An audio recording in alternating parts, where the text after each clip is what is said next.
Metal को learn करने के लिए सबसे बेस्ट तरीका है कि बस आप इतना याद रखें, जितने भी एस ब्लॉक के हैं, जितने भी डी ब्लॉक के हैं, जितने भी एफ ब्लॉक के हैं, सब के सब मेटल हैं, ठीक है ना।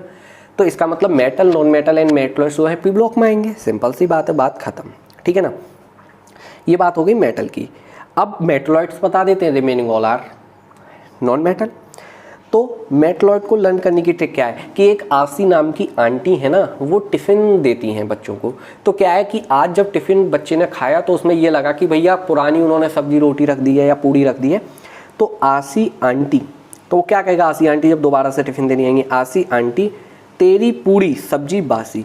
मतलब आसी आंटी तेरी पूड़ी सब्जी बासी।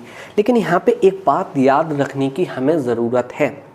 अगर एग्ज़ाम में आपको बोरॉन के बारे में दे दिया जाए और आपसे ऑप्शन दे दिया जाए बोरॉन इज द, पहला ऑप्शन नॉन मेटल, दूसरा मेटलॉइड, तीसरा metal, fourth none of this, तो आपको नॉन मेटल ही टिक करना पड़ेगा। हम वहाँ मेटलॉइड टिक उसको नहीं करेंगे।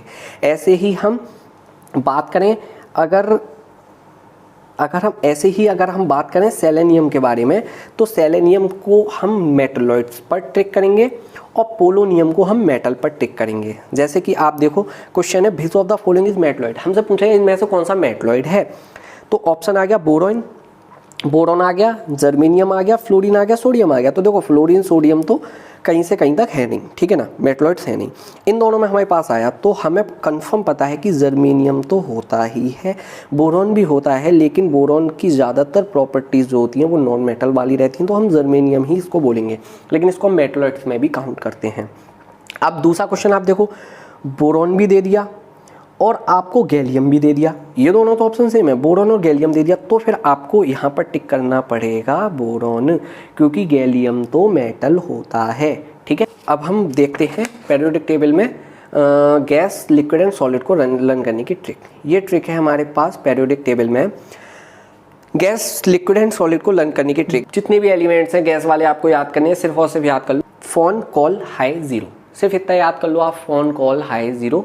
तो फोन से FON, कॉल से CL, हाई से H और जीरो से जीरो ग्रुप, पूरा जीरो ग्रुप जितने भी है, हीना नीना और कटरीना का एक्सरे रंगीन या हीना नीना और कटरीना जीती है। अब हम बात करते हैं लिक्विड। क्या है कि भैया किसी गर्लफ्रेंड बॉयफ्रेंड का आपस में ब्रेकअप हो गया, ठीक है ना, तो लड़का क्या कहेगा गुस्से में, और अपनी फ्रेंड को बताएगा फिर से सजनी हो गई बुरी अब, फिर से सजनी हो गई बुरी अब।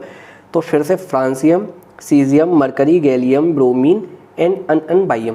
एक चीज़ और ध्यान रखने वाली बात है, कहीं कहीं रुबीडियम को भी लिक्विड में काउंट किया जाता है, तो आप इसको, इसीलिए मैंने इस पर सर्कल मार्क कर दिया है। लेकिन आप कंफर्म जो है वो ये याद रखिए 2, 2, 4, 6 ये तो होते ही हैं। और बात करते हैं सॉलिड के बारे में, तो इन दोनों को छोड़ के जितने भी रिमेनिंग बचे वो सबके सब सॉलिड है। एक इंपॉर्टेंट पॉइंट NCERT की लाइन है, bromine is the only non metal which exist in liquid form. Bromine ही सिर्फ ऐसा नॉन मेटल है जो लिक्विड फॉर्म में एग्जिस्ट करता है। और क्वेश्चन आया है which of the following is liquid at room temperature is also a non metal. Option में आ जाए ब्रोमीन, तो ब्रोमीन लगा दीजिए, ठीक है। अब आपको लिक्विड, सॉलिड एंड गैसेस भी पता लग गए हैं। अगर आपको मेरी वीडियो पसंद आई है तो आप मेरे चैनल को सब्सक्राइब कर सकते हैं, लाइक कर सकते हैं, शेयर कर सकते हैं। Thanks for watching, take care and bye bye.